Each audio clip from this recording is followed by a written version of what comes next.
دنیا قرن‌هاست اسم لئوناردو داوینچی رو به عنوان نماد نبوغ تکرار میکنه، اما هیچ کس نمیپرسه قبل از اون چه کسی مسیر علم رو براش روشن کرده بود. در مورد کسی حرف میزنم که وقتی فقط 16 سالش بود بیماران رو درمان میکرد و در 21 سالگی شد پزشک مخصوص سلطان سامانیان.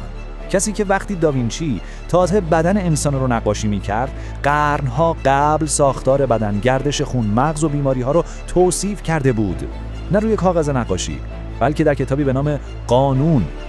بله، او ابوعلی سینا، نابغه ایرانی بود. او نویسنده کتاب قانون بود، کتابی که بعدها پایه هاریسون شد، هاریسونی که امروز بهش میگن قرآن پزشکی. بهای زیادی به داوینچی دادن، اما حقیقت اینه که اگر نبوغ داوینچی برق زد، نبوغ ابن سینا خورشید بود. در واقع سوال اصلی نیست که داوینچی نابغه‌تر بود یا ابن سینا.